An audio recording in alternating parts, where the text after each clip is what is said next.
मज्ञानतिमिरन्दस्य ज्ञानाञ्जनशलाकया चक्षुरुन्मिलितं येन तस्मै श्रीगुरवे नमः। श्रीचैतन्यमनोभीष्टं स्थापितं येन भूतले स्वयं रूपः कदा मह्यं ददाति सपदान्तिकं वन्देऽहं श्रीगुरु श्रीयुतापदकमलं श्रीगुरुन् वैष्णवांश्च श्रीरूपं साग्रजातं सागररघुनाथान्वितं तं सजीवं साद्वैतं सावधूतं परिजनसहितं कृष्णचैतन्यदेवं श्रीराधाकृष्णपादान् सागरललिता श्रीविशाखान्वितांश्च नमो विष्णुपदाय कृष्णपृष्ठाय भूतले श्रीमते भक्तिवेदांत स्वामिनिति नामिने नमस्ते सरस्वती देवे गौरवाणी प्रचारिणे निर्विशेष शून्यवादी पाश्चात्य देशतारिणे नमो महावदन्याय कृष्ण प्रेम प्रदायते कृष्णाय कृष्ण चैतन्य नामिने गौरतिशे नमः।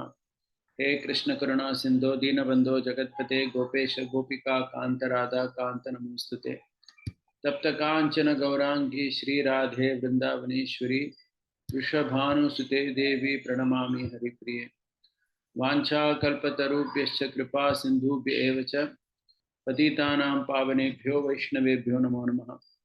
जय श्री कृष्ण चैतन्य प्रभु नित्यानंद श्री अद्वैत गदाधर श्रीवासदि गौर भक्तवृंद हरे Krishna Krishna Krishna Hare Hare Hare Ram Ram Ram Hare Hare.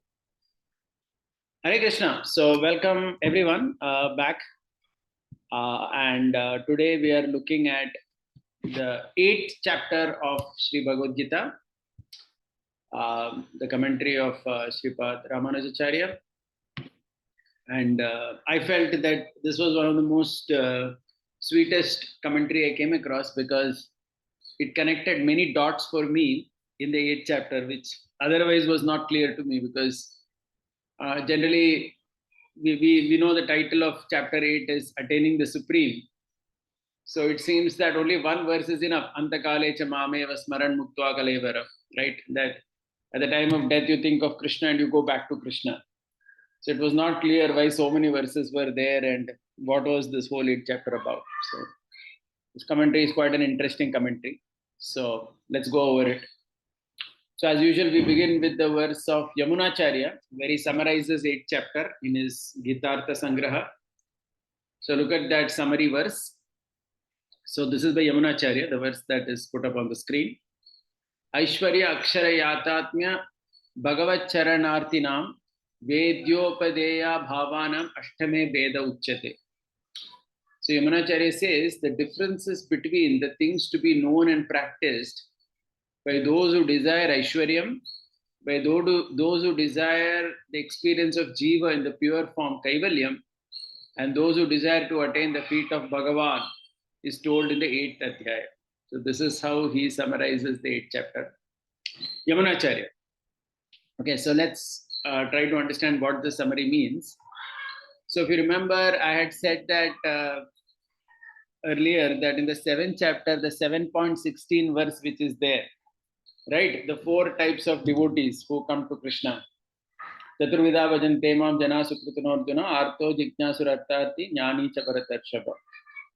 Srimad Yamunacharya explains the entire 7th chapter and the 8th chapter based on that one verse only, 7.16. So in that 7.16 verse, there were 4 types of people who come to Krishna who were said, right? Artho, Artharthi, Jignasu and Jnani. So in that Artho and Artharthi are put together in one category called Aishwarya Labharthi. That means those who want Aishwarya, right? Those who want. So Aishwarya doesn't only mean wealth. Aishwarya can mean strength. It can mean, any of the 6 opulences which are there. Right. So everything is called as Aishwarya only. Okay. So that means those who want various material benefits. So that is the first category, which is 2 parts of 7.16. Another part of that is the Jignasu. So the Jignasu, Ramanuja explains as one who is interested in Kaivalya. Because Jignasu means he is basically Jignasu about how to stop suffering. And the answer to that question, how to stop suffering, basically leads him to Kaivalya, because that's what his interest is. And the Jnani in that verse is not the Jnani of the Jnana Yoga, but it is actually the Bhakta. Because the jnani, what it means is one who comes to Krishna with knowledge, but he's coming to Krishna only. So he's a bhakta. Okay, so he's the person who desires to attain the feet of Bhagavan. That means he wants to attain the Lord. Okay, so in this way, there are three types of people who are spoken of in that 7th chapter, text number 16. Okay, so now what Yamunacharya is saying here in this verse, summarizing the 8th chapter, is that these three categories of people who are there, who desire Aishwarya, that means who desire various opulences, who desire Kaivalya Mukti, and finally who desire to attain Bhagavan. Okay, these three categories of people who are there, what should they know and what should they practice so that they can attain? Okay, so please remember, all these three categories of people want to attain Supreme only. Okay, so that is why the chapter title is Attaining the Supreme. So all these three categories of people want to attain the Supreme only, but at the same time, they want to attain the different features of the Supreme. Okay, so one wants Aishwarya, one wants Kaivalya, which is also a feature of the Supreme only, and one wants to attain Bhagavan personally. Okay, in the spiritual world, Vaikuntha, Goloka, or however you want to look at that. So what Yamunacharya says in this verse is that these three people need to know different things and they need to practice bhakti. They all are going to practice bhakti only because all four are bhaktas, correct? But these three categories of people need to practice bhakti slightly with a different thought process. Okay, so that thought process is being explained in the 8th chapter. So this is how very beautifully Yamunacharya is summarizing the 8th chapter, right? So now what we will do is we will straight away go into the verses of the 8th chapter. Okay. In fact, if you see the opening couple of verses, these are related to the 7th chapter last two verses, because in the 7th chapter last two verses itself, all these concepts came up, Adi Bhutam, Adi Devam and all that. So Arjuna is asking the questions about these, what are all this? And that is how the 8th chapter begins. So before I begin the 8th chapter, I just wish to make this point that in our scriptural, understanding,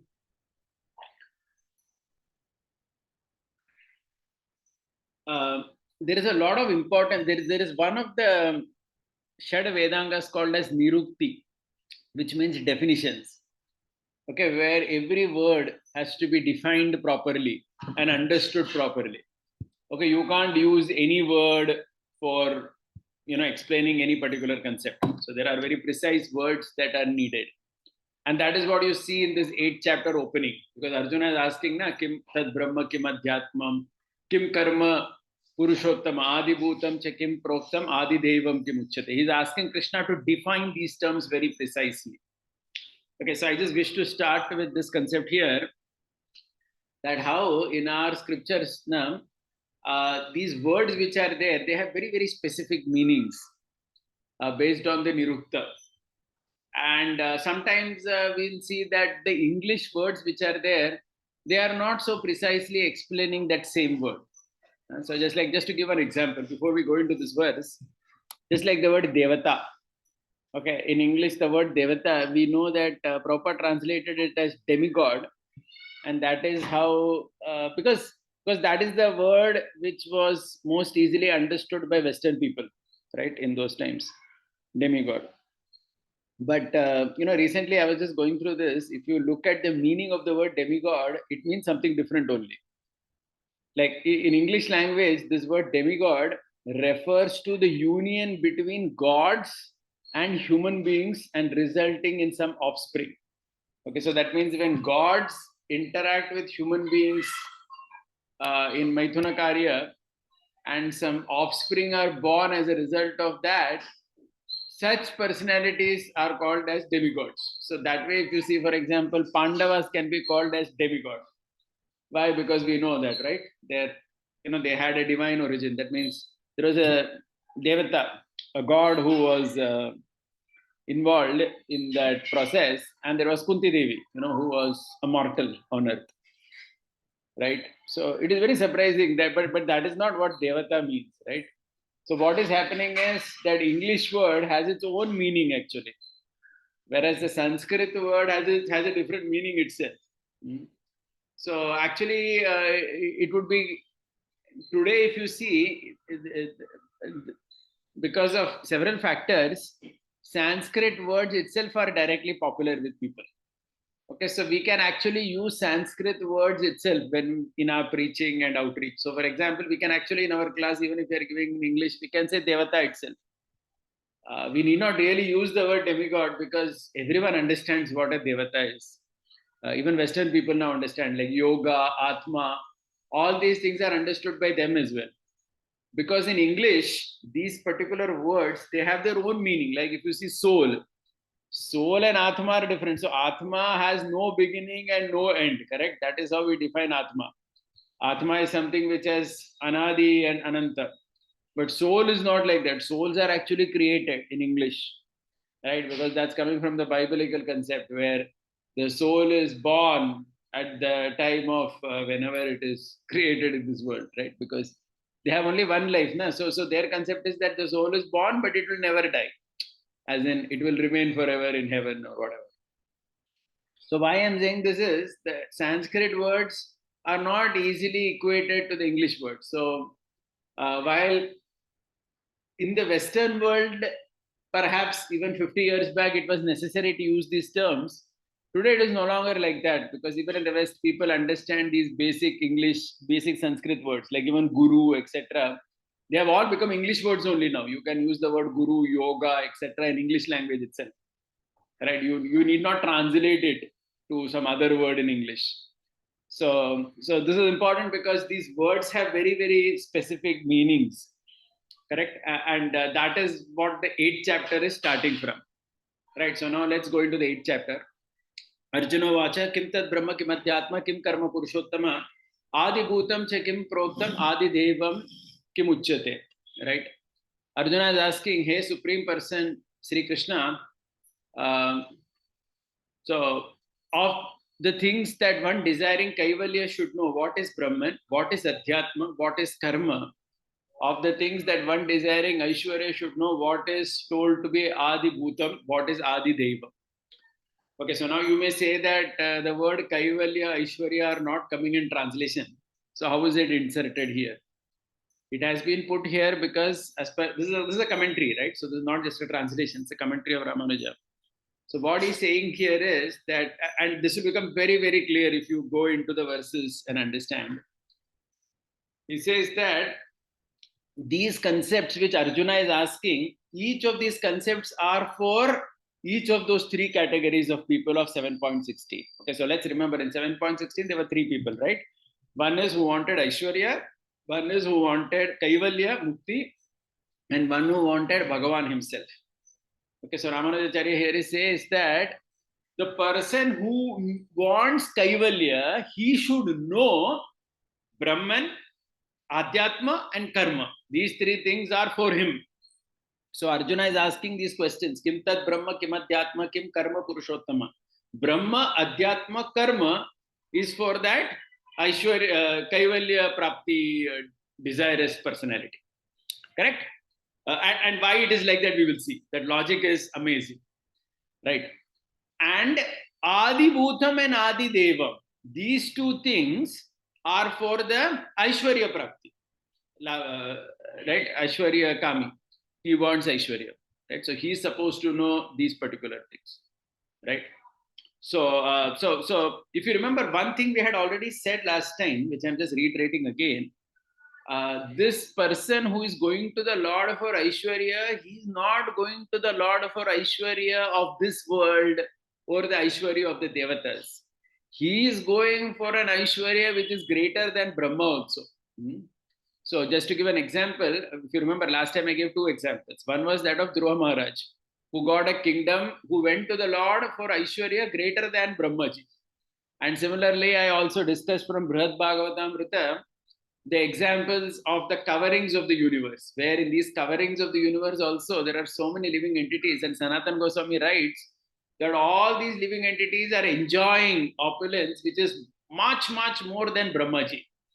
Right. So this is the Aishwarya which Ramanujacharya talks of here. So Ramanujacharya says that when you approach Krishna for Aishwarya, Krishna will not give just some ordinary Aishwarya, because that Devata only can give, right?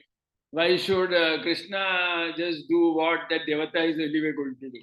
So Krishna is going to give Aishwarya which is higher than what Brahmaji also has. Okay, so this is the concept. So now the point is, in order to achieve that Aishwarya, in order to achieve the Kaivalya, in order to achieve Bhagavan himself, a person needs to know some things. And that is what Arjuna is asking, that so as I said, Kaivalya Prapti desirous person should know Brahma, Adhyatma and Karma, and Aishwarya Prapti desirous person should know Adi Bhutam and Adi Deva. Now what these are, we are going to see next. Okay, right now we are only seeing Arjuna's question, right? Let's go to the next verse, which is 8.2 Bhagavad Gita. Look at the verse now. Adi yajna katam kotra dehesmin madhusudana prayana kale cha katam nyeyosi niyatatma bihi. O Krishna, the destroyer of Madhu, as explained through Shastra, in the body of other deities such Indra, Chandra, etc., who is Adi Yajna and how? By these three types of seekers whose mind is under their control at the time of death for proceeding to attain their object of desire, how should you be understood and realized? Okay, so let's try to explain this verse.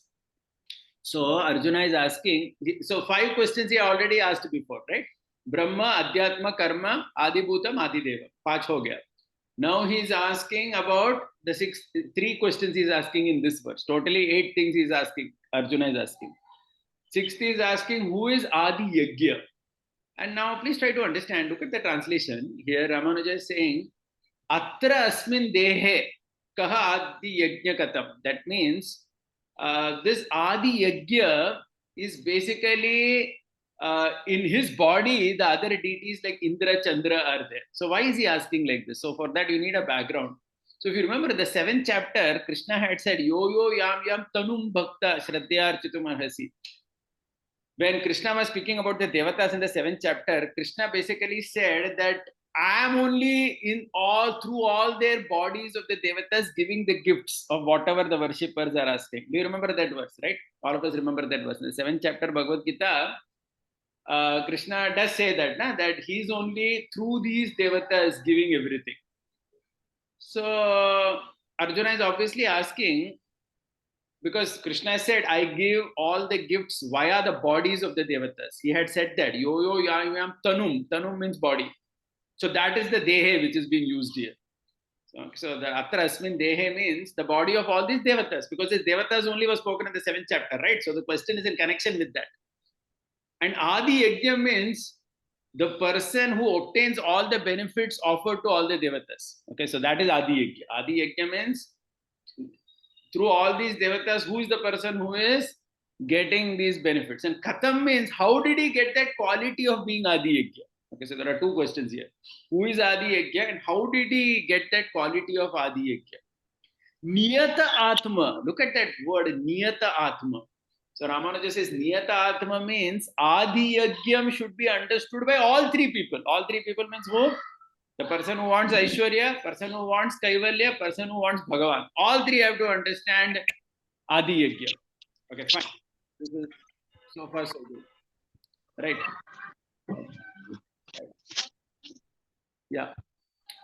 And the last 8th question Arjuna is asking is Prayana Kale Chakatam. That means at the time of death, for proceeding to attain their object of desire, because all these 3 people have different desires, right? What should they, how should you be understood and realized? How should they understand the Supreme? Okay, because they all have different destinations. So these are the questions of Arjuna. Okay, good. Now the beautiful, the words of the Lord begin. 8.3 Shri Bhagavan Uvacha Aksharam Brahma Parama Swabhavodhyatma Muchyate Bhuta Bhavod Bhavakaro Visarga Karma Samyitaha. The Jivatma in its pure state, completely independent of its association with Prakriti, is termed as Brahman. Adhyatma is said to be the Prakriti with a subtle body and vasanas that the Jivatma possesses since time immemorial. Karma refers to the release during the union of a man with a woman, which is the cause of development of human, animals, and other bodies. Beautiful translation. Now you will start understanding the connections. Okay. So if you remember, I had said these three concepts, Brahma, Adhyatma, and Karma, is to be understood by whom? Kaivalya, the desiring person, right? Now, why like that? You will understand. So that means the person who's desiring Kaivalya should understand Brahma. So who is Brahma? Paramam Aksharam. That means who understand, that means he has to understand Brahma to be the Jivatma. That means the Jivatma in a pure state is called as Brahma. So Brahma is the term for the Jiva. Actually, the word Jiva also, even Bhaktivinoda Thakur writes this, Jiva is the term used for us in our conditional existence. You cannot say the Jiva is in the spirit. So Jiva generally means in the conditioned stage only. Okay, so like that, there are these terms are also used very specifically. So Brahma means the Jiva in the pure state, independent, is called as Brahma. Okay, so this is something that Kaivalya Prapti, desiring person, should understand, because that's his goal. He wants to be situated in Brahman realization, right? That means he has to understand the Atma as the, abode of knowledge and bliss, like that. Okay. And Adhyatma means what? Now look at this, a beautiful definition. Adhyatma means Krishna is saying, look at Krishna's words. In Sanskrit, Adhyatma, Krishna is defining that as Swabhava. Now what is Swabhava?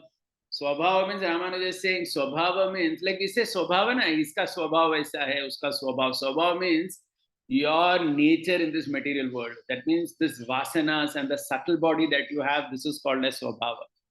Okay, so we all have a Swabhava because of our association in the material world. We have a mind, we have ahankar, we have vasanas. Vasanas means various types of desires and, right, various types of conditionings, what we call, right? We call it conditioning. So all this put together is called as Swabhava. Now please try to understand this. Who is supposed to know this? Kaivalya Prapti, desiring personality. Because unless he knows this, how he has to get out of this, right? He has to escape from Swabhava. And the third thing you should know is karma. Now look at how Krishna defines karma here. Krishna is not defining here karma the way we understand karma. We have a definition of karma. Karma means action, reaction. Krishna is saying karma samyita visarga bhuta bhava udbhava kara. Bhuta bhava udbhava kara means how, because of the union between man and woman, there is development of human, animal, and other bodies. That means here karma is very specifically defined as sex life or the union between the opposite sexes, due to which bodies are being created. So all this Kaivalya Prapti desiring candidate must know, because this is what he's supposed to escape from, right? Only then he's going to land there. So he should know. So if you see, he should know what he has to achieve, which is the Brahman, which is the pure state of the Atma, and he should know from where he needs escape. He has to escape from the Swabhava and this particular definition of karma. Okay, so this is how Krishna is defining these three things, and this is how you can understand that this is specific to that Kaivalya Prapti desiring candidate, right? Because he is the person who wants all this. Right, yeah. Okay, so now the next thing here, right? Yeah, so now Ramanuja Acharya also here, he quotes very beautifully from the Upanishads that, there are these one of the Upanishads, it talks about 5 ahutis, which this Kaivalya Prapti desiring candidate must understand in order to escape. The 5 ahutis is Swarga, clouds, rain, grain, and semen. Okay, so this is actually, there are a whole set of verses in the Upanishads. I'm unable to repeat it. But what it means is the first ahuti is called a Shraddha ahuti, by which a person has done punya and he goes to Swarga. Okay, that means he goes to Swarga, step 1. Then from Swarga, he goes to Megha. That is also considered an ahuti. Ahuti means it's like you enter some other state. So from Swarga, he falls down into Megha. Then from Megha, he falls down as Vrishti, rain. And from rain, there is Anna ahuti. He enters grain. And then finally, that grain transforms in the body of a human being as Retha or semen. Okay, so in this way, there are these 5 ahutis or 5 steps by which a person finally lands into another body. Okay, so this is that whole punarapi jananam, punarapi maranam. That is the karma that is being said here. Okay, so all this Kaivalya Prapti desiring candidate must know, Krishna says. Okay, so let's go further now. 8th chapter, text number 4. Adi Bhutam Ksharobhava Purushashchadi Devatam Adi Yajno Hamevatra Dehe Deha Brutam Varaha. Hey Arjuna, best among the embodied beings, Adi Bhutam is the extraordinary superior qualities of sound, smell, taste, etc., which reside in the 5 bhutas, elements. Adi Devata is the person superior to all other deities like Indra and Brahma in terms of enjoyment. Adi Yajna is in fact me, who is the Antaryami of all the other deities like Indra, Chandra, etc., and therefore are the recipient of the offerings in all yajnas. So please try to understand, this is not just a translation, as I said earlier. There is a commentary as part of this. So here Krishna is defining 3 things: Adi Bhutam, Adi Devam, Adi Yajna. Okay, so if you remember, I said Adi Bhutam and Adi Devam is supposed to be known by whom? It is supposed to be known by the Aishwarya Prapti desiring candidate. He wants Aishwarya. So what is Adi Bhutam? So Adi Bhutam, if you see Krishna's words, it is Kshara Bhavaha. So it is translated here as the qualities of these Adi Bhuta. Bhuta here is referring to the material enjoyment or the sense pleasures of sound, smell, taste, etc. Okay, which reside in the 5 elements. So basically, each of these 5 elements have all these pleasures, right? That's what this material world is made up of. Adi Bhutam, Adi Bhuta refers to the best of that. So now this Adi means best of it. So that is why, if you remember last time I read from Brihad Bhagavatamrita, to tell you that in the coverings of the universe which are there, in each of the coverings, Sanatana Goswami writes, there is extraordinary pleasure obtainable from that particular sense object. That means if the first covering which is there of earth, if you go there, then there is extraordinary pleasure of earth, extraordinary pleasure from water, extraordinary pleasure from fire. So in fact, Sanatana Goswami keeps describing that this happiness cannot be described at all by anybody in words, because it is superior, it is millions of times superior to Brahmaji, like that he says.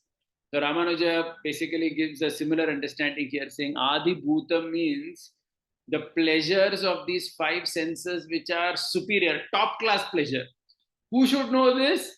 The person who is desiring Aishwarya, correct? Because the other fellow doesn't have to know this. The Bhagavan Labharti, Kaivalya, who wants Kaivalya, who wants to go back to Krishna, he is not interested in enjoyment. So he is not interested to know this. But this person wants to know this.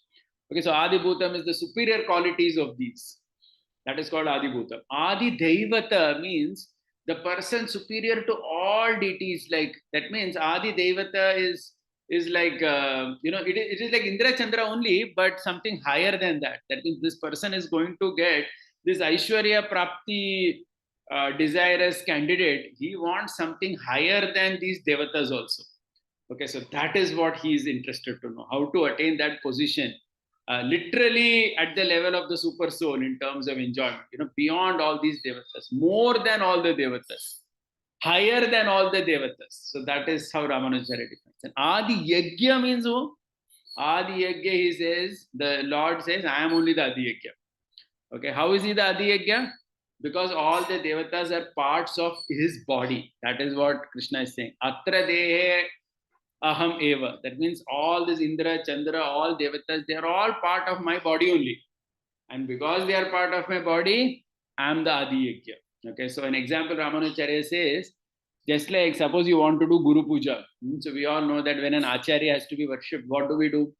We generally wash his feet, right? So if you see in Vyasa Puja, etc., any Acharya has to be worshipped. We have him on a seat and we wash his feet, lotus feet. So somebody may say, Are, Acharya is actually Atma, na? Why are you washing his body? No, but you cannot access the Atma of the Acharya. The only thing you can access is body. So you access his body, his lotus feet, by washing his lotus feet. And that is worship of him. So similarly, he says, all these devatas who are there, like Indra, Chandra, Varuna, etc., they are all parts of Vishnu's body only. And when any of them is worshipped, actually it is Vishnu only who is worshipped. The only difference is some people know that I'm worshipping Vishnu, others don't know that they're worshipping Vishnu. But everybody is worshipping Vishnu only. So he is Adi Yajna. He is the person to whom all Yajna benefits finally go. Correct? Like they say, na, Sarvadeva Namaskaraha Keshavam Pradigachati. Whatever you offer to any Devata, ultimately it is going to Keshava only. Because he is the person who is the Adi Yajna. Okay, and this Adi Yajna has to be known by all three people. The person who wants Aishwarya, person who wants Kaivalya, the person who wants Bhagavan himself. Everybody has to know. Okay, so this is how the first 4 verses are described. Okay, now the next one which is there, we are going to the most famous verse which all our devotees know very well. We repeat too often. Antakale cha mameva smaran muktva kalevaram yaprayati samadbhavam yati nastyatra samsheha. At the final moments of his life, one who relinquishes the body thinking of me, he attains my disposition accordingly. There is no doubt regarding this. Okay, so we all know this verse very well. Most of us have given class on this, and the favorite verse of all devotees, where Krishna is saying that at the time of death, whoever remembers me, Krishna is saying, he attains my nature. Okay, now what is this nature? We will try to understand. So this verse, Sripad Ramanujacharya says, applies to all 3 categories of people that we discussed till now. The person who wants Kaivalya, Aishwarya, and Bhagavan himself. That is why the word used is Mad Bhavam, my nature. My nature means whichever nature you wanted, that nature you will achieve. You wanted opulence, you will achieve opulence. You wanted Kaivalya, that is also my nature only. You will achieve Kaivalya. You want my loving service, you want to be with my devotees, you want loving pastimes with the Lord and the devotees, then come back to Vaikuntha, Goloka, or the spiritual world, basically, right? Where you can have a personal relationship with the Lord. So that is why that bhava is used. Okay, so Ramanujacharya says here that after many lives, a person practicing bhakti actually reaches here. So that's how he describes. He says that this particular stage takes a lot of time for a bhakta to come here. Okay, so why does that happen? So Ramanujacharya says that in order to be completely clean, to leave this world and go back, one needs to have what is called, the Upanishads call it, there is a stage which is stated by the Upanishads, Darshana Samanakara state. Darshana Samanakara means when your mind can see him as good as live darshan. Okay, so I'm repeating the point again. So that means the bhakta who is there, like we will see this in Dhruva Maharaj's past story in the 4th canto Bhagavata, that when he's closing his eyes and meditating on the Lord, in his heart he sees the form of the Lord, right? And at that point of time his meditation breaks and he opens his eyes, and the same Lord whom he was seeing inside suddenly is manifest outside as well. So this is something the Upanishads call it as Darshana Samanakara stage. Darshana Samanakara means your mind can see him as clear as live darshan. Okay, if you go back to Dhruva's case, it was like that, right? Dhruva Maharaj was able to see Vishnu in his heart the same way Vishnu was outside. There was no difference between what Dhruva was seeing inside and what Dhruva was seeing outside. There was no difference between the two. He saw the same thing. Okay, so this is called Darshana Samanakara. So Ramanujacharya says at that point only all your sins are gone. You're completely freed. So he says that there are 2 types of sins in this world, Sanchita Karma and Prarabdha Karma.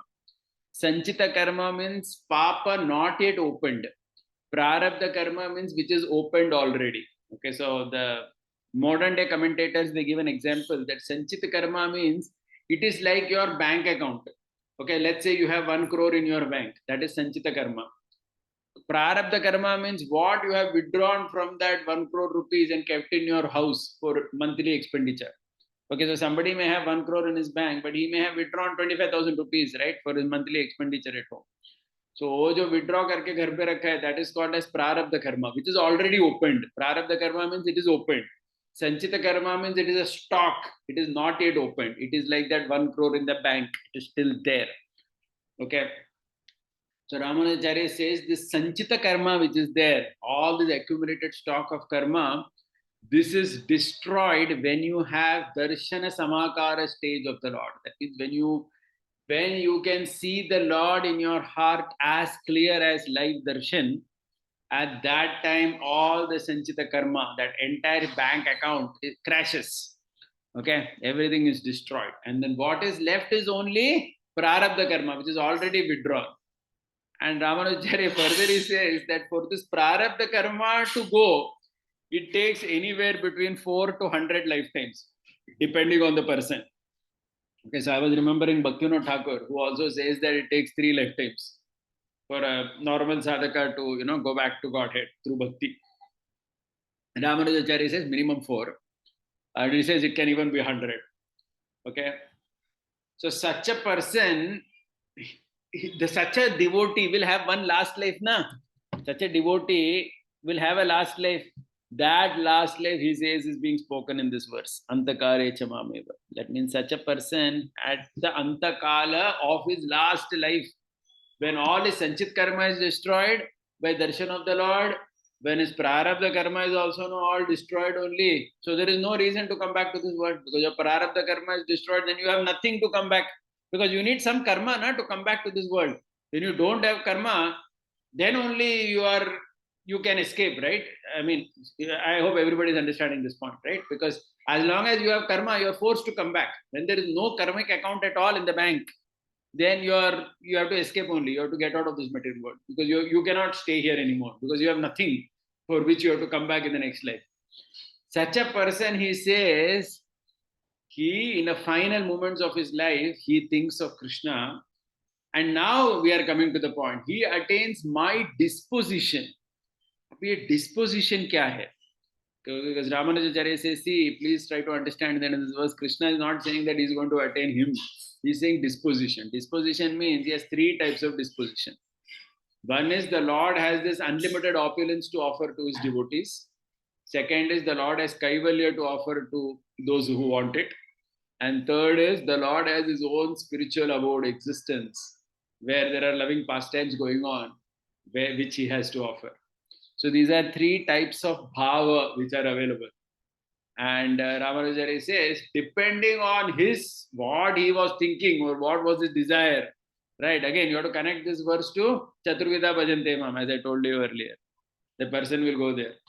If he wants Kaivalya, so he gives an example, just like a person, suppose he likes painting, okay? Suppose there is a painter. Let's say there is one very famous painter. He has done many beautiful paintings. And let us say there is another person who is thinking of the painter, but is thinking of the painting aspect of that painter. You understood? So he's thinking about the painter, but he's thinking of all the beautiful paintings that he has done. He's thinking about the painter only, but he's thinking about the painter in relation to his paintings. That is one way of thinking. But someone else could be there who has a friendly affection, loving affection to that painter. And he may be thinking of the painter in connection with his family, right? So both people are thinking about the painter only, but one person is thinking of the painter in connection with the paintings that he has done. Another person is thinking of the painter in connection with his family. Okay, so the devotee of Krishna, the jnani, that 4th person of 7.16, he is thinking of Krishna in terms of the loving reciprocation that Krishna has to offer. So he's thinking of Krishna as a family. So he goes back to Krishna. But the other person is thinking of Krishna in terms of all the wonderful things that he has to offer, right? All these beautiful Adi Bauta, all these top class sensory, experiences. So he's thinking of the painter in connection with the paintings. Okay, so such a person is going to go to that Aishwarya. He's going to go to the coverings of the universe and sit over there and enjoy. Right, so we are going to see all this ahead. Okay, so that is what Krishna is saying in this particular verse. Okay, so the Lord is, just imagine, the Lord is so merciful. He is allowing us to think of, He's allowing us to achieve whatever we want. And Ramanujacharya says one thing very interesting. He says, at any point of time, this Aishwarya Prapti desirous candidate and this Kaivalya Prapti desirous candidate, they can get converted to a Bhakta if their mind changes. Okay, so at any point of time, if they start thinking, oh, I don't want this Aishwarya anymore, I want the Lord only, that means he may have started thinking, I want Aishwarya, but later his mind changed. Like Dhruva Maharaj, we see that, right? He went to the Lord thinking that I want Aishwarya greater than Brahmaji. But later his mind transformed. He said, no, I don't want any of this. Kachanna vichinnamapi divyaratnam swamin kritarthosmi varam nayache. I want you only. Okay, so like that, when he starts thinking, that person can get upgraded. So that is what Ramanujacharya says. This is the advantage of going to the Lord. Because somebody may say, I can get Kaivalya Mukti even without thinking about Krishna. There are methods in the Upanishads where you can get Kaivalya without thinking about Krishna. So why should Bhagavad Gita talk about achieving Kaivalya thinking about Krishna? So he says the advantage is if somebody wants Kaivalya, let him come to Krishna asking for Kaivalya as per this chapter of Bhagavad Gita. And his mind can change. He can get attracted by Krishna's qualities and he may decide that I don't want this Kaivalya, I want loving relationship with Krishna. So Ramanujacharya says these two categories of people who are there, this Aishwarya Prapti desirous and this Kaivalya Prapti desirous candidate, they both can get upgraded anytime to the Jnani, that means the Bhakta category. Okay, so that is the beauty of Krishna, right? So Krishna is like ever ready to send this guy, to move this person up. Right? So now let's go to the next verse. Okay, now Krishna is making a generalized point. Yam yam vapi smaran bhavam tejantante kalevaram tam tam eveti kaunteya sada tat bhava bhavitah. Hey Arjuna, the time of death, when a person gives up his body, thinking of whichever nature, swabhava of an entity, he attains the very state or nature. Because as is constantly engrossed his thinking over a particular entity that leaves a lasting impression in their mind. Okay, so Ramanujacharya begins this verse by first of all telling us that as far as the bhaktas are concerned, he says, don't worry, my dear bhaktas. Even if last minute you are unable to remember Krishna, Krishna will take care of you. Okay, so for this he quotes from Varaha Purana. So it's a very beautiful verse from Varaha Purana. I will read it. It will be a great pleasure for all devotees to hear this verse. This verse from Varaha Purana says, Sthite manasi suswaste sharire sati yo naraha dhatu samye sthite smartaha vishwarupam cha mamajam tadastam mriyamanam tu kasta pashana sannibham aham smarami badbhaktam nayami paramam gatim. I'll just read the translation. So Lord Varaha is saying these verses. So what he's saying is Sthite manasi suswaste. That means when your mind is in a good condition, when your body and mind is in a good condition, at that time you should think of me nicely and do your bhakti. Okay, so Krishna is saying that at that time, Sthite manasi suswaste sharire. When your sharira and manas are in good condition, you think about me. Don't worry.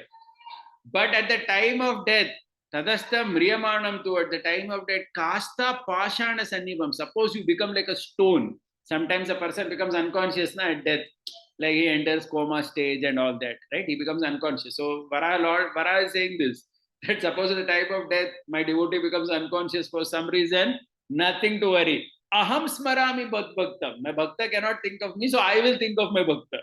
Aham smarami bhaktam nayami paramam gatam. And I will take him to my abode. Okay, so Ramanujacharya quotes this verse here to remind us that don't worry, my dear devotees. If by some chance you are not able to think of Krishna at the time of death also, okay, Krishna is not so stringent with this particular verse 8.5, 8.6 Bhagavad Gita. He will remember you and he will take you back. Okay, so this is said by Lord Varaha only. So we can be very happy with this authoritative verse. Okay, so here in this particular verse, what is Krishna doing? Krishna is giving a generalized account. Krishna is saying at the time of death, when a person gives up his body, thinking of whatever nature, he attains that nature. So please remember, it is a nature. It is the so here again, this verse is also related to our point of discussion. If you are thinking about Aishwarya, you will get Aishwarya. If you are desiring Kaivalya, you can get Kaivalya. If you are desiring Bhagavan only, you can get Bhagavan also. Whatever you want, you can get. Okay, and who decides that? Well, whatever you did throughout your life, that is the last part. Sada tat bhava bhavitah. Sada tat bhava bhavitah means during your life, whatever you thought, that only will come to your mind at the time of death. So Ramanujacharya says the last line is very important. Sada tat bhava bhavitah. At the time of whatever you are thinking, during your life, whatever you are doing, that only will come to your mind at the time of death. right? So then what he does is, Krishna, he summarizes these two verses. Okay, so this is all an answer, remember, to the 8th question of Arjuna. What should he do at the time of death? Uska hi continuation chal raha hai, correct? Tasmat sarveshu kaleshu mamanusmara yudhya mayyarpita mano buddhir mame vaishyasya samshayah. As the entity one is engrossed in thinking about will come only in the mind at the time of death. Hence, therefore, so see, please try to understand this verse begins with therefore. Na? So when a verse begins with therefore, right? Tasmat sarveshu kaleshu means what is happening in this verse? The verse is beginning with therefore. Therefore means what? You'll have to connect therefore to what is already said. So previous two verses, what was said? Krishna said in the previous two verses that whatever you do in your life, that is what you are going to think at the time of death. Therefore, Krishna is saying here. So this therefore you'll have to see in connection with that. That is why he is translated like that. At all times, till your last moment, think of me alone and perform your actions like fighting in war as karma yoga, offering your mind and intellect to me, and thus you will attain me as per your desire. There is no doubt in this regard. You need not doubt this. Okay, so the point here is Krishna is saying here, see, now Ramanujacharya brings an interesting point. He says, Are, for a long time, this whole Karma Yoga was forgotten only in the Bhagavad Gita. So Krishna had spoken about Karma Yoga, 3rd chapter, 5th chapter, everything. But since the last couple of chapters, there was no word only about Karma Yoga. Now Krishna brought that in. Why did he bring that in? Because this is a process of living in this world. Okay, so Ramanujacharya says this is a classic verse where Karma Yoga and Bhakti Yoga has been connected. Okay, see, because see, first 6 chapters are primarily Karma Yoga. We saw that in great detail. And Karma Yoga, see, what is the flow of Bhagavad Gita? Let's try to remember that again. We should never forget it. Krishna starts by Karma Yoga in the 3rd chapter. 4th chapter, Krishna talks about Jnana. And in 5th chapter, what does Krishna do? Krishna talks about integrated Karma Jnana Yoga. That means Krishna talks in 5th chapter about Karma Yoga with Jnana as understanding. Okay. And then in the 6th chapter, Krishna talks about yoga. Yoga means that Ashtanga Yoga. Who practices that Ashtanga Yoga? That Karma Yogi is only practicing that Ashtanga Yoga. That means he takes some portion of every day, 2 hours or whatever, and he's practicing Ashtanga Yoga. Correct? This was first 6 chapters. So first 6 chapters was primarily Karma Yoga only. From 7th chapter onwards, Krishna has started talking about Bhakti Yoga already. Correct? But now what does he do in 8.7? Krishna connects Karma Yoga and Bhakti Yoga. Why does he do that? In order to tell us that, hey, all living entities, if you do not act according to your nature, your mind will be distracted. So that is what Ramanujacharya comments here. He says that mind has so many distractions, especially due to lower nature. And in order to reduce the distraction of the mind, Karma Yoga is needed. That is why Yudhya. Okay, because Yuddha, for Arjuna it was Yuddha, but for you and me it will be different. Because when you are engaged as per your nature, you are not distracted in the material world. That is the concept here. Okay. And when you are not distracted, and when you come over your lower natures, then Bhakti Yoga will be very easily, there won't be any obstacles in Bhakti Yoga part. Otherwise, if somebody is very distracted by lower nature, lower habits, etc., then Bhakti Yoga will be very difficult. So this is the verse that informs us and reminds us that Bhakti Yoga is on top of Karma Yoga, not cancelling it. Because Krishna has said, Ma Manusmara Yudhya. One has to do Karma Yoga and one has to think of Krishna as well. And Mayyarpita Mano Buddhi. So for that, Ramanuja says you have to keep thinking. Buddhi means with determination. That means he says, you have to, with great determination, you have to think about me. Okay. Mame Vaishyasi means whatever aspect you think about me. Mame Vaishyasi means you are thinking about me with some aspect. You are thinking about me either in terms of opulences, in terms of kaivalya or whatever. So whichever nature of mind you are thinking about me, that nature you are going to get. Okay, so for this, Ramanujacharya quotes a verse from the, and there's the last part, asamsheha, you should not doubt this. Okay, so for this not doubting, Ramanuja quotes a verse from the Mahabharata. Nissamshayeshu sarveshu nityam vasati vai harihi. Sa samshayan hetu balat nadhya vasati madhava. So this verse from the Mahabharata says Nissamshaya. I mean the person who doesn't have any doubt about Krishna in his heart only. Okay, Nadhya Vasati Madhavaha. Madhavaha or the Lord Madhava will reside in the heart of the devotee who does not have any doubts and who has perfect faith in him. Okay, so that means in order to attain the Supreme, this is also considered a characteristic, right? So one should have complete faith in the Lord.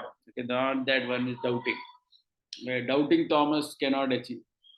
Okay, only the person who is having full faith, he can achieve the Lord. Okay, so this is this particular verse, right?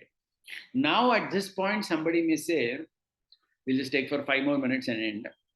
Now at this point, somebody may say, okay, we have understood that we have to think about the Lord so that we can achieve Him. But then we were saying, there are three types of people.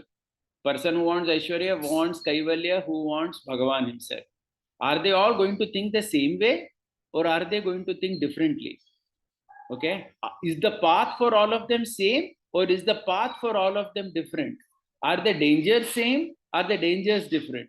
The answer is all these are different for all of them. That means all these three categories of people have a different way in which they are going to think about Krishna. Their upasana is different. Their gati is different. That means the path they take to go to their destination is also different. And the dangers are also different. All that is going to be described in the rest of the 8th chapter. Okay, so the rest of the 8th chapter is the discussion of how these three people will think about Krishna. Okay, so from 8.8 to 8.10, Krishna is first talking about the person who wants Aishwarya. Okay, the person who wants Aishwarya, how he should think. I think we will stop. That is the last part I will do, and then I'll stop. Okay, verse number 8. Abhyasa yoga yuktena chetasana gamina paramam purusham divyam yati partha anuchintayan. Hey Arjuna, using the mind which has practiced abhyasa and yoga for a long time and which never wanders away to anything else other than me, remembering at the time of death, me, the Supreme Person, he attains a state similar to me. Paramam Purusham, that means what? Divyam, he gets bestowed with great wealth and lordship like me, the Supreme Person. Okay, so now the first three verses here is talking about the person who is Aishwarya Kami. Okay, so this Aishwarya Kami, what he is supposed to do? He is supposed to practice Abhyasa and Yoga. Now, what is this Abhyasa and Yoga? So Ramanuja, he defines very nicely. He says Abhyasa means Alambana Samshilanam Punah Punah Abhyasa. That is the definition of Abhyasa. That means Abhyasa means repeating something on which you have hold. Okay, so basically he says that means he has to be situated in Varnashram duties and keep doing the same thing again and again. His duties, right? So Abhyasa means his regular duties and yoga means his meditation. Okay, so Ramanujacharya says you have to remember 6th chapter of Bhagavad Gita. In 6th chapter of Bhagavad Gita, what did Krishna say?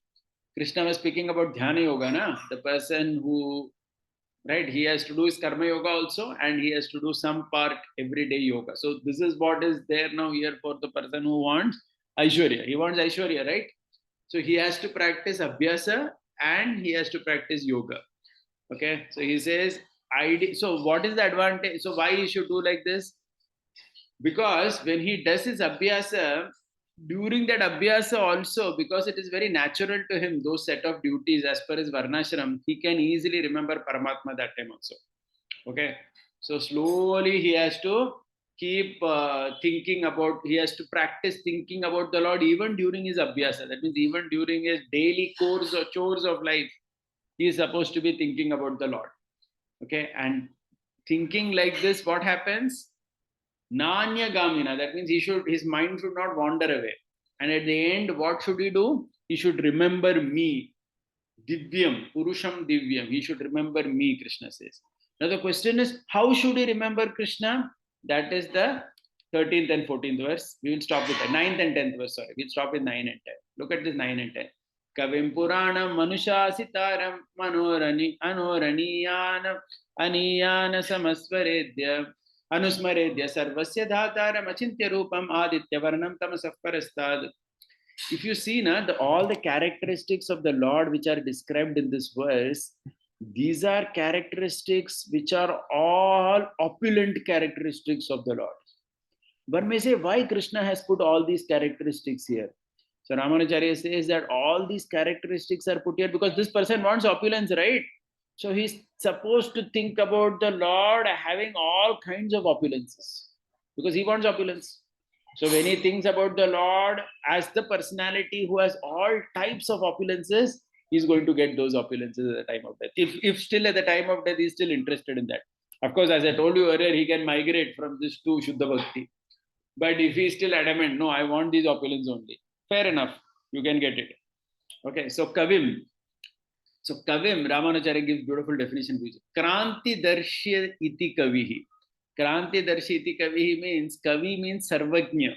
That means one who knows past, present and future. Okay, so that is Kavi. So please remember, Kavi doesn't mean poet here.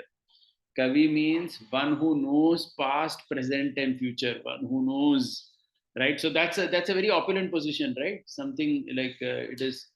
So even Prabhupada, if you see Prabhupada's translation also, Prabhupada translates Kavi there as one who knows everything only, omniscient. Okay, that is what Kavi means. So please remember, Kavi doesn't mean poet. Generally, we may think like that with our own understanding. Purana means one who is without a beginning. Anushasitaram. Anushasitaram means like the Shasta. Shasta, in Sanskrit, the word Shasta means one who controls.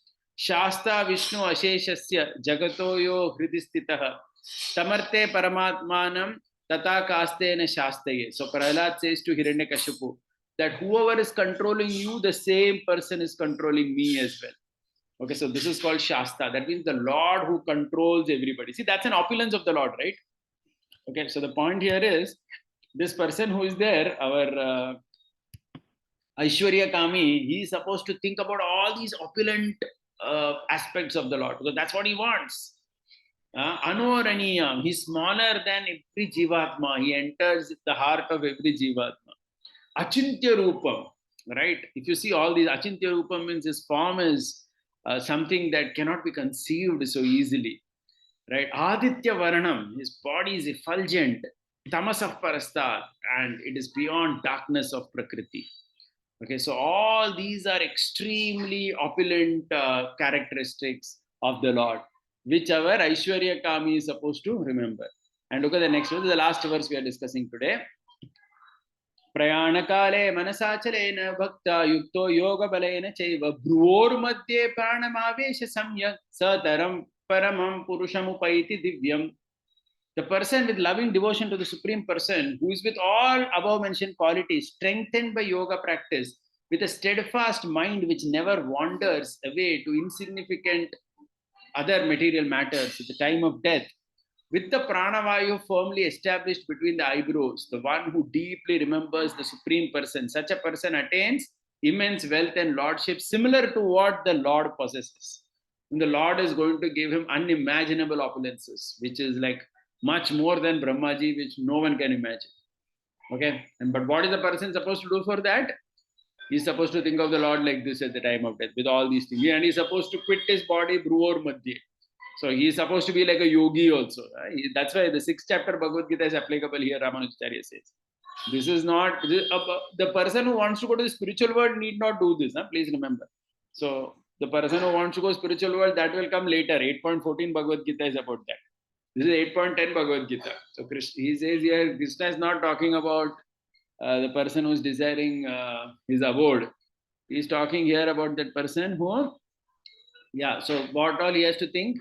He needs to think about the Lord as completely fixed on the Lord. Okay, he has to also have a mind fixed on the Lord with bhakti only, but he is always Aishwarya Kami. Right from the beginning he was. Okay, so this is a yogic method, bringing prana between the eyebrows and quitting. Okay, and he's going to achieve, and he's supposed to think of all those attributes which were said earlier. When he thinks like that, he's going to achieve that Aishwarya. Okay, so with this we will stop for today. And the remaining part, obviously, we will keep discussing next time, right? So, yeah, we can have some questions. Anyone? Yeah, go ahead. Yeah, Haribol Roji. Roji, I have a couple of questions. One is the 7 coverings of the universe. Does one fall from there also? 7 Yeah, yeah. So that is why Ramanujacharya says, that is why Krishna says na, that in the later part of the 8th chapter, what comes, if you know, we are going to discuss that later. But Krishna says, right, that the universe is destroyed, correct? Yeah, Universe yeah. created and destroyed. All this he says to tell that this Aishwarya Kami has to come back for permanent Okay. destination. It is bigger than Brahmaji, but when Brahma dies and the universe is destroyed, his is also destroyed. All his opulences are gone. That is why that topic comes here. That topic comes na later in the 8th chapter, if you know the verses. Hare Krishna? Yeah, yes, Prabhu. That at the time of Brahma, Bona, Loka, right from top of the universe till down, everything is going to get destroyed. Why is Krishna saying all that? In order to tell that this person, he will get Aishwarya bigger than Brahma, but when Brahma dies, his Aishwarya is also finished only. Khatam. Oh, okay. And then Kaivalya means to merge into Brahman? That, yeah, that is impersonal Brahman. We will see that next time. That is Okay. impersonal Brahman. The next verse is talking about that only. So, Prabhu, you talked about 3 people: Yeah. Kaivalya seeker, Aishwarya seeker, and Bhagwan seeker. Yeah. Yes. Yeah. But there are 4, right? Artha, Jigyasu, Yeah, yeah. Artharthi. But that Artha and Artharthi, na, they are combined into one because both are seeking Oh, material okay. benefit only. Na? Right. Artho and Artharthi in 7.16, Artho and Artharthi who are there, they are combined into one as somebody who is basically wanting Aishwarya. Hmm. Aishwarya means material opulences. Please try to understand. Aishwarya doesn't mean wealth. See, what happens again when we translate to English, we may get stuck with just one word. Aishwarya means all types of powers and opulences. Okay. So, from Chaitanya Mahaprabhu's philosophy and in the Gaudiya Vaishnava, acharyas, the main theme of preaching is to become this Bhagwan seeker, Yeah, Jnani, correct. right? Even Ramanujacharya is the same. But he is saying that Bhagavad Gita, mein Krishna is offering this. Offering this. Okay. Because Okay. Bhagavad Gita is much more broader na, than Vaishnavacharyas also. See, Okay. Vaishnavacharyas, even Ramanujacharya, why just speak of Lord Chaitanya? Even Ramanujacharya, Madhvacharya, their goal is to make a person Vaishnava only. Na? They are not interested in opulences and they are not interested in Kaivalya Prapti. Right. Are you getting? And what they say is Krishna also wants us ultimately to do that. To do that. Okay. Wants this, Krishna says, okay, take it. Because Bhagavad Gita is a book of choices, so that we cannot forget. See, Okay. Bhagavad Gita as a book has a psychology, right? Krishna is giving choices. Throughout Bhagavad Gita, you keep reading, it's all about choices. Krishna is saying this, and this are there. Right. So when this knowledge of Chaitanya Mahaprabhu is given to us, like this whole preaching, what Chaitanya Mahaprabhu is preaching, then it is now the duty of us, like disciples and those Hmm. and who are learning from this sampradaya, that um, we should also seek the Jnani or the Bhagwan seeker, right? Because Yeah. we may still have that material desires within Yes. us. Yes. Yes. So Please try to understand. We may have been preached by some devotee yeah. to desire to go back to Godhead, but do we really have that desire within us, or are we desiring opulences? Right. If we are desiring opulences, then Krishna will offer us that. Krishna will say, take it, it's okay. Krishna is not in a hurry that way. Yeah. He will offer us opulences. He'll say, come and sit there Okay. if that's what you want. So, so this is not just, so please try to understand, it's not about just being intellectually convinced about something. Your heart has to be convinced about it, right? Heart. Yeah. Your heart has to be convinced that you want to go back to God and you don't want these fantastic opulences. We get attracted to America only. Yes.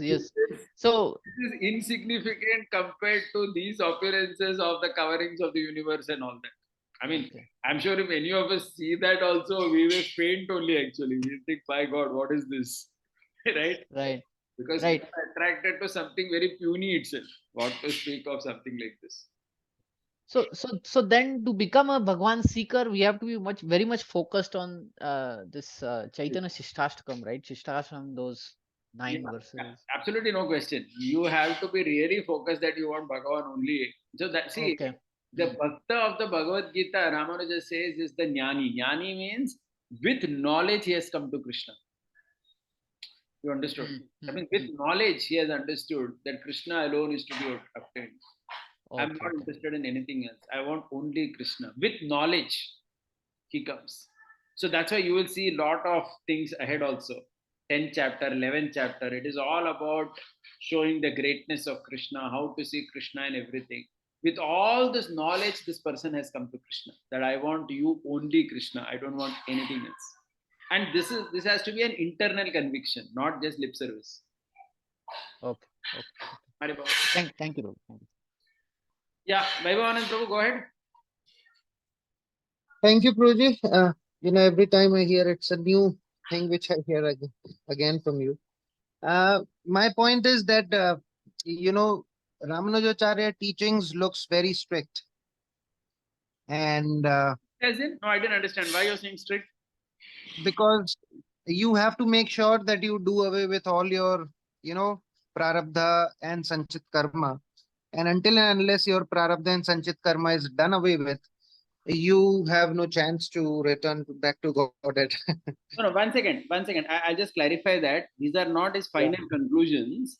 So, they make a distinction between what is called as bhakti and sharanagati. Okay. Say the path of bhakti is whatever is being described here. Sharanagati, when you come to 18.66, when you Mhm. completely just fall at the feet of Krishna and say, I cannot do anything, oh Lord, only you can deliver me, then that is a different process, he says. That is a quick process. So it is not like that it is very strict. In fact, we are not even speaking about Ramanujacharya's teachings here. Please understand. I'm only talking Bhagavad Gita.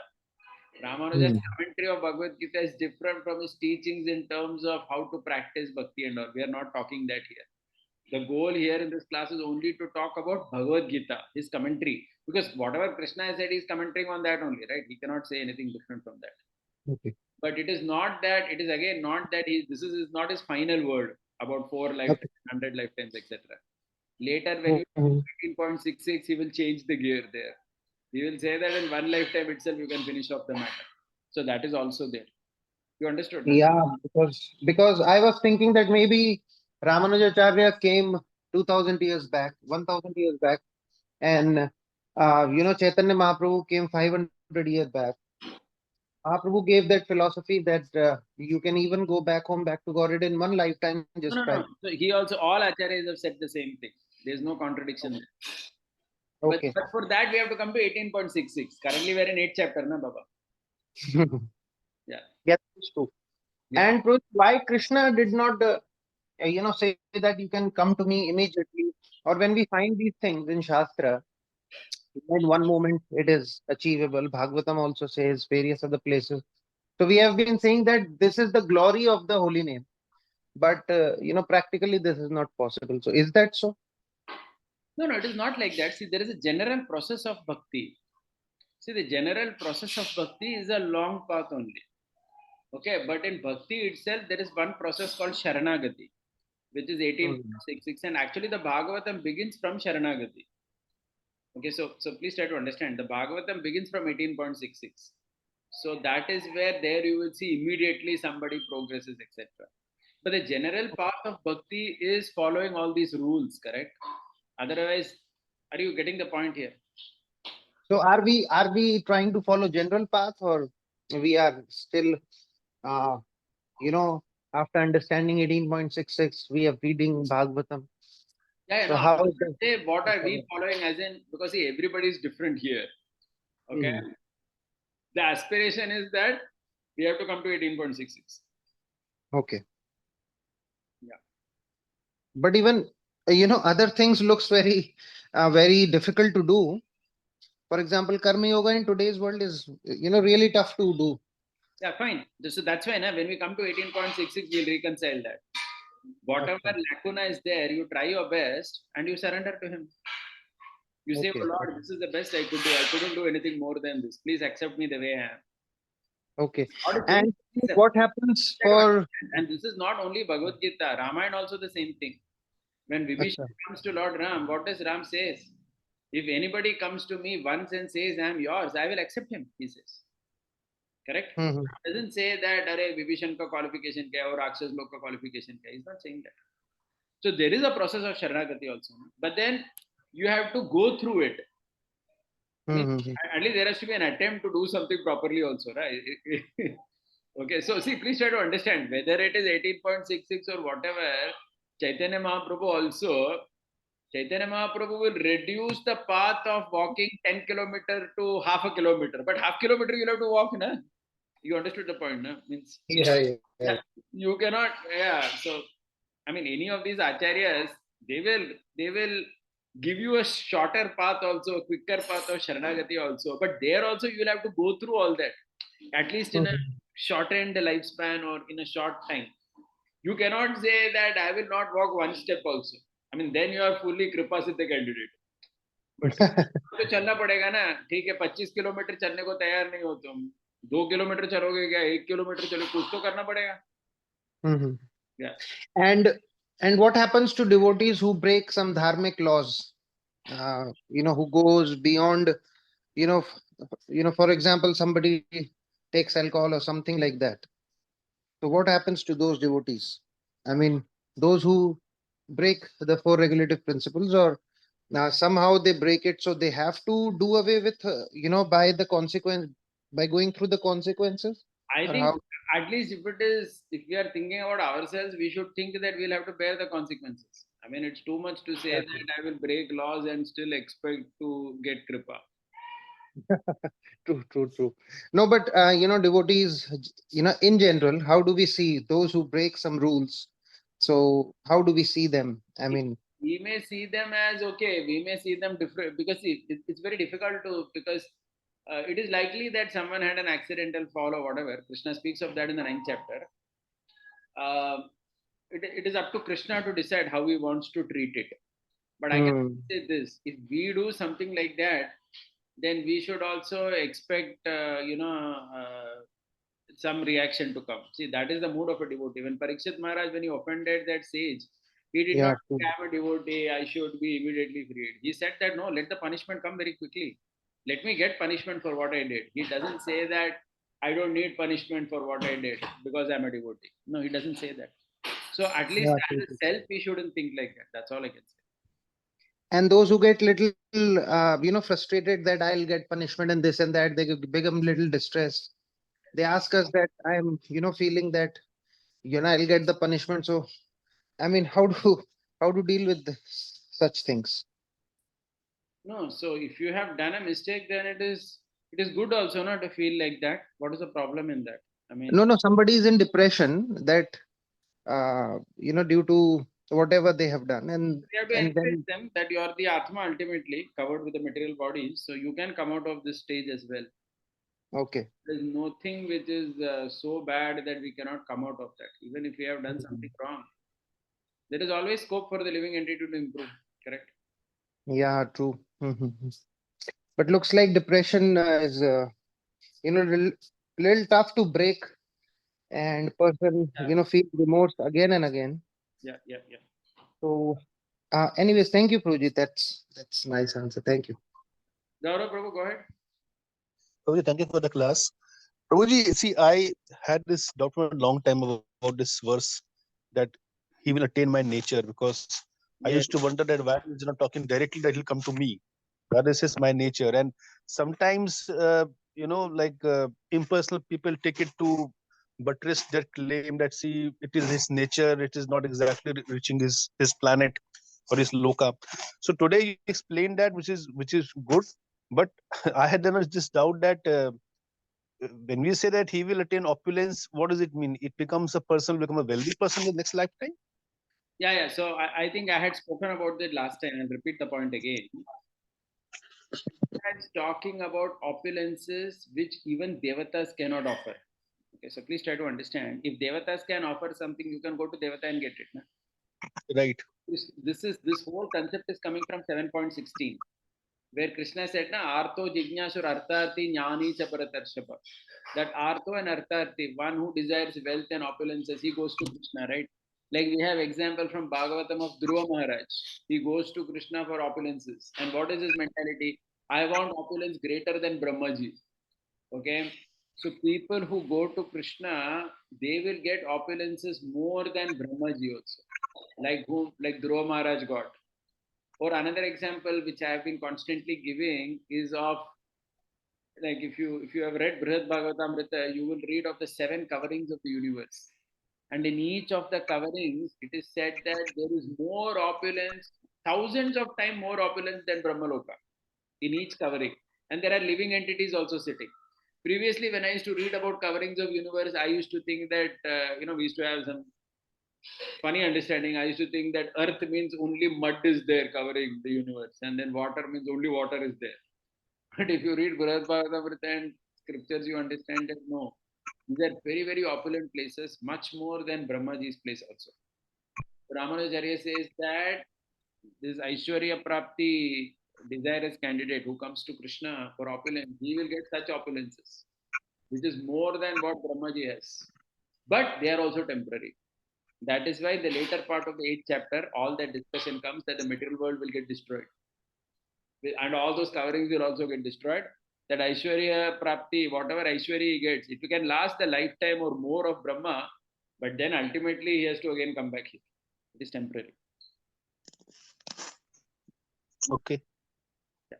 Okay. Thank you, Guruji. Yeah. Haribam. Okay, if there are any other questions, we'll take. Otherwise, we'll end. Anyone else with a raise of hand? Okay, thank you. So I think this 8th chapter, I'm repeating the point again. I felt it very interesting the way Ramanujacharya has described this, because there are so many verses. Later, if you see the later part of 8th chapter, is very beautiful.